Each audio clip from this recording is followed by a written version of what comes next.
السلام علیکم ورحمۃ اللہ وبرکاتہ۔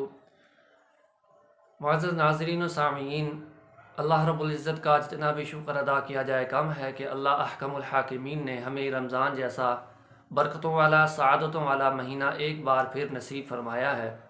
اللہ رب العزت سے دعا ہے کہ اللہ رب العزت ہمیں رمضان سے زیادہ فائدہ اٹھانے کی توفیق نصیب فرمائے۔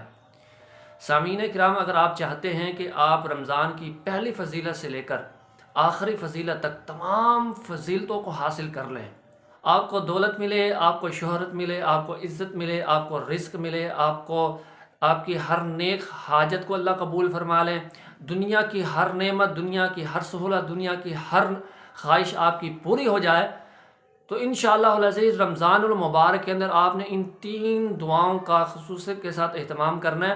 اللہ رب العزت ہر حاجت اور ہر خواہش کو پورا فرمائیں گے۔ عزت بھی ملے گی، دولت بھی ملے گی، پیسہ بھی ملے گا، رزق بھی ملے گا، شہرت بھی ملے گی، سب کچھ ملے گا۔ کب ملے گا؟ جب ان 3 دعاؤں پر پابندی ہوگی، ان کے ترجمے کو سمجھیں گے، اس کے مطابق عقیدہ اور عمل ہوگا، تو انشاءاللہ العزیز سب کچھ ملے گا۔ بغیر کسی بات کو لمبا کیے میں 3 دعائیں آپ کے سامنے رکھتا ہوں۔ پہلی دعا، ربنا تقبل منا انک انت السمیع العلیم، کہ اللہ ہم رمضان میں جتنی بھی عبادت کریں تیری توفیق سے کریں گے۔ اللہ تبارک و تعالی ہماری ان تمام عبادات کو اپنی بارگاہ کے اندر قبول فرما لینا۔ جب رمضان کی عبادات آپ کی قبول ہوگی تو سمجھو کہ آپ کے بیڑے پار ہیں، ہر حاجت قبول ہے انشاءاللہ۔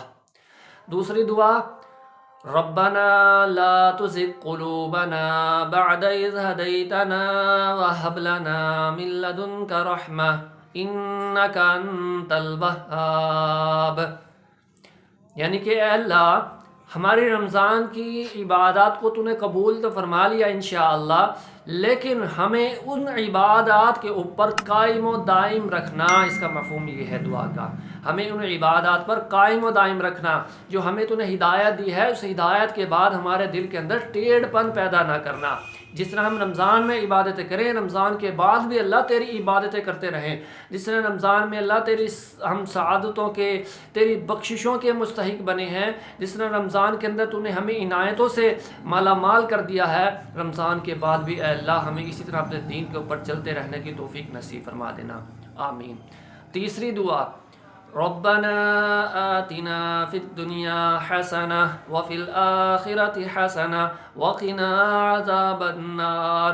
اس کے اوپر ہم نے پہلے بھی تفصیلی گفتگو کی ہوئی ہے، آپ اس ویڈیو کو بھی دیکھ لیجئے گا ڈسکرپشن میں انشاءاللہ العزیز، اور آخر میں اس کا میں آپ کو لنک دے دوں گا۔ اس دعا کے اندر آپ نے دنیا کی ہر نعمت کا سوال کیا ہے اللہ سے۔ دنیا کی کوئی سہولت، دنیا کی کوئی آسانی، دنیا کی کوئی خوشی ایسی نہیں ہے جو آپ نے اس دعا کے اندر اللہ رب العزت سے نہیں مانگی۔ اس لیے میں نے کہا تھا کہ ان 3 دعاؤں کی پابندی، آپ کی زندگی کی ہر خوشی ان 3 دعاؤں کے اندر موجود ہے۔ کثرت کے ساتھ پڑھیے، دھیان کے ساتھ پڑھیے، بھروسے کے ساتھ پڑھیے، یقین کے ساتھ پڑھیے۔ اللہ دے گا، وہ دینے پر قادر ہے، وہ ضرور دے گا، انشاءاللہ ضرور دے گا۔ اللہ رب العزت ہم سب کی نیک حاجات کو اپنی رحمت خاص کے ساتھ پورا فرمائے، آمین ثم آمین۔ السلام علیکم ورحمۃ اللہ وبرکاتہ۔